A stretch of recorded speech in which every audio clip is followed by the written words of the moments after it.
राऊत साहेब, काल एक महाराष्ट्रात गंभीर प्रकार घडला.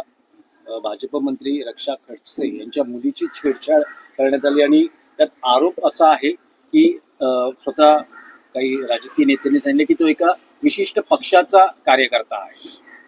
स्वतः रक्षा खडसेंना पोलीस स्टेशनमध्ये जावं लागलं कारवाई. केंद्रीय मंत्री रक्षा खडसे यांच्या मुलीचाच विनयभंग झाला आणि गृहमंत्री कोण?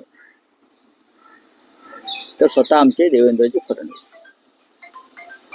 राजकारणातून त्यांना वेळच मिळत नाही पोलीस खातं पाहायला, लॉ अँड ऑर्डर पाहायला, जनतेचे प्रश्न पाहायला. आता विनयभंग करणारा सामाजिक कार्यकर्ता कोण? हे सामाजिक कार्यकर्ते आहेत ना सगळे. वाल्मिक कराड, कृष्ण आंधळे,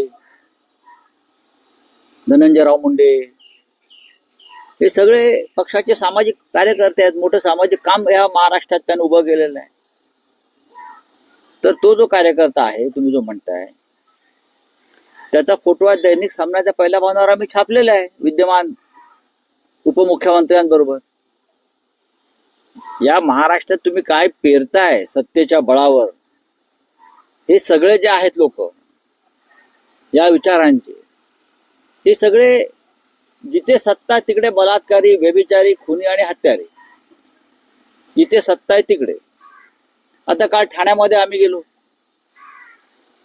आमच्या गाड्या आणण्याचा प्रयत्न केला या गुंडांनी. आनंद दिघे साहेबांच्या कालच्या, आता तो एकनाथ शिंदेने आपल्या नावावर करून घेतला प्रॉपर्टी. ती प्रॉपर्टी काढवते, आपलं नाव टाकलं त्यांनी. आमच्या गाड्या अडवतात, आमच्यावरती तिकडे हल्ला करण्याचा प्रयत्न करत होते. पोलिसांनी तिथे बिचाऱ्यांनी चांगला बंदोबस्त ठेवला. त्यानंतर आम्ही माननीय दिघे साहेबांना पुष्पहार अर्पण केला, त्यांना एक शाल अर्पण केली. आमची पाठ वळता असे गुंड, हे असेच जे रक्षा खडसेंच्या बाबतीत झालं तिकडे, ते त्याच विकृतीचे गुंड आहे. तो हार त्यांनी तिथून रस्त्यावर फेकला, शाल रस्त्यावर फेकल्या. दिघे साहेबांचा अपमान नाही.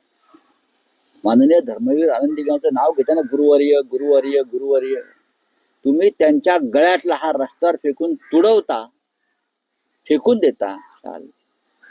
हे काल राज्याच्या जनतेने पाहिलं. तीच प्रवृत्ती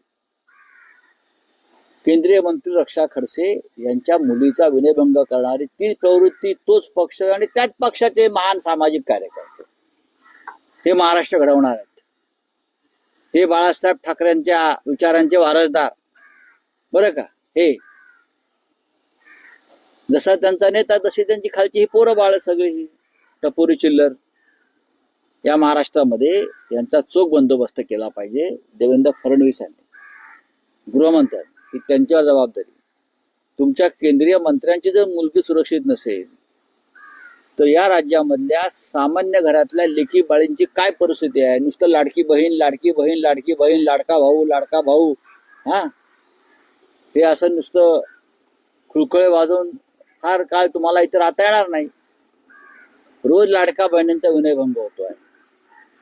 पण रक्षा खडसे यांच्या घरातल्या घटनेमुळे परत एकदा समोर आलं. काय केलं तुम्ही? काय करताय तुम्ही? बीडमध्ये काय चाललंय? ती ज्यांचा खून झालाय ते मुंडे आहेत, त्यांची मुलगी आणि पत्नी परत आता उपोषणाला बसतायत. ती तुमची लाडकी बहीण नाही, त्यांची मुलगी. ही आहे राज्याची स्थिती आहे. विधानसभेमध्ये सगळे प्रश्न येतील. राऊत साहेब, आणखी एक असं होतं की आज राज्य विधिमंडळाचं अर्थसंकल्पीय अधिवेशन सुरू होतं आहे. विरोधी पक्षनेते पदाच्या निवडीबाबत विधानसभा नियमात काही विशिष्ट तरतूद नाहीये. त्यामुळे ठाकरे गटाचा विरोधी पक्ष नेते पदाचा मार्ग मोकळा झाला असं म्हटलं ते. कारण स्वतः उद्धव ठाकरेंनी असं म्हटलं आहे की दावा करणार आहेत विरोधी पक्ष. नक्कीच आमचा हक्क आहे. महाराष्ट्राच्या विधानसभेला फार मोठी परंपरा आहे. सत्ता कोणाची असो, पण विरोधी पक्षानं या राज्यामध्ये आपली कामगिरी चोख पार पडलेली आहे. तुम्ही निवडून आलेला आहात. तुमचा विजय जरी संशयास्पद असला तरी विधानसभेमध्ये विरोधी पक्ष असल्याशिवाय, विरोधी पक्ष नेता असल्याशिवाय लोकशाही आणि विधिमंडळ पक्ष सगळ्यांचा याला दिशा सापडणार नाही. मंत्र्यांची मनमानी चालू राहील, भ्रष्टाचारी मोकाट सुटतील. त्यांना व्यसन घालण्यासाठी लोकशाहीनं, संसदीय लोकशाहीनं आणि संविधानानं विरोधी पक्षनेत्याची तरतूद कॅबिनेट दर्जासह केलेली आहे. आणि असा कोणताही नियम नाहीये. अनेक राज्यामध्ये 4 किंवा 5 सदस्य असलेल्यांना सुद्धा लोकशाहीची बूज राखण्यासाठी विरोधी पक्षनेतेपद मिळालेलं आहे. इथे तर आमचे एकत्रित मिळून 50च्या वर आहेत. त्याच्यामुळे शिवसेनेचा विरोधी पक्षनेता व्हायला मला कोणती अडचण दिसत नाही. पण विरोधी पक्षनेतेपदाचा उमेदवार कोण असेल? उद्धव ठाकरेंनी आमदारांवर निर्णय विरोधी सोपवलेला. पक्ष नेत्याच्या संदर्भातला निर्णय हा असा मीडियासमोर होत नाही. तो विधिमंडळ पक्ष घेतो आणि तो विधिमंडळ पक्ष या क्षणी विधानसभेत पोहोचलेला आहे. ते आमदारांनी म्हणजे आमदारांवर, उद्धव ठाकरेंनी आमदारांवर निर्णय सोपवला होता. आमदारांनी सर्व अधिकार हे उद्धव ठाकरेंना दिले. पण काय वाटतं, काय अंदाज आहे की नाही, मी अंदाज संधी मिळेल की मी नवी मी अजिबात अंदाज देणार नाही, जरी मला अंदाज माहीत असला तरी. रावसाहेब, आणखी एक विषय होता की मुख्यमंत्री पदाच्या आणि उपमुख्यमंत्री पदाच्या खुर्चीवरून काल फार टोलेबाजी झालेली आहे.